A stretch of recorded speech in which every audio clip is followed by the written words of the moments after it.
Hi தோலஸ் and தொலிஸ் எல்லாருக்கும் வணக்கம் and welcome back to the film of the YouTube channel.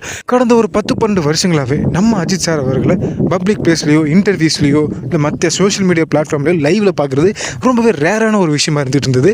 ஆனால் இப்போ அஜித் குமார் ரேசிங் அப்படின்ற ஒரு விஷயம் நம்ம இயக்கி ஆரம்பிச்சதுக்கப்புறம் வாரத்துக்கு ஒரு 2 முறையாவது நம்ம அஜித் சார் என்னெல்லாம் பண்ணுறாரு அப்படின்ற விஷயத்தெல்லாம் அவரோட மேனேஜரான சுரேஷ் சந்திரா அவர்கள் எக்ஸ்க்ளூசிவாக ட்விட்டரில் ரிலீஸ் பண்ணிட்டே இருக்கிறனால நம்ம அஜித் சார் ஃபேன்ஸுக்குமே நம்ம இயக்கவை அடிக்கடி பார்க்கறதுக்கான வாய்ப்பும் கிடைக்குது. ஸோ அதனால அஜித் சாரோட படத்துல இருந்து அப்டேட் வரலினாலுமே பெருசா எந்த ஒரு எஸ்டேஷனுமே இல்லாம ஹாப்பியா தான் இருந்துட்டு இருக்காங்க.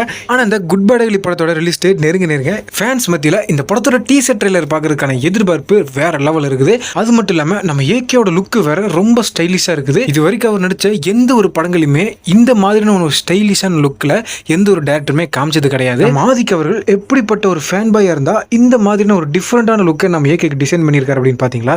ஸோ அடுத்ததா இந்த குட் பை அகலி படத்தோட டீசர் எப்போ ரிலீஸ் ஆக போகுது அப்படின்றது சோஷியல் மீடியாவில் என்ன சொல்கிறாங்க அப்படின்னு பார்த்தீங்கன்னா வர February 28 ரிலீஸ் ஆகும் அப்படின்ற மாதிரி ஏகப்பட்ட மூவி டேக்கர்ஸ் பார்த்தீங்கன்னா அவங்களோட சோஷியல் மீடியா பேஜில் ஷேர் பண்ணிட்டு வராங்க. ஆனால் படக்குழு தரப்புலேருந்து இப்போ வரைக்குமே எந்த ஒரு அதிகாரப்பூர்வ அறிவிப்பும் வரல.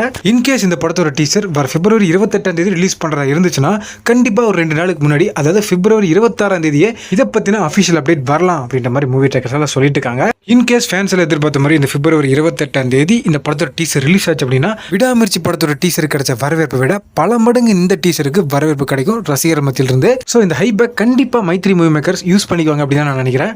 அடுத்ததான் இந்த படத்துல நம்ம ஏகேவோட கேரக்டர் அண்ட் சுனிலோட கேரக்டரோட நேம் இதுதான் அப்படின்ற மாதிரி ஒரு விஷயம் நிறைய பேர் ரொம்ப இன்ட்ரெஸ்ட் எடுத்து ஷேர் பண்ணிருக்காங்க. அது என்னன்னா நம்ம ஏகேவோட பேரு ரங்கா அப்படின்னு சுனிலோட பேரு அம்பன் அப்படின்னு சொல்லப்படுது. இந்த ஒரு விஷயத்த ஆதிக் அவர்களுக்கு நெருங்கிய ஒருத்தரை ஷேர் பண்ணதுனால 100% ரங்கா அப்படின்ற கேரக்டர்ல தான் நம்ம ஏகே வரப்போற அப்படின்றது இது மூலியமா நமக்கு உறுதியாகுது.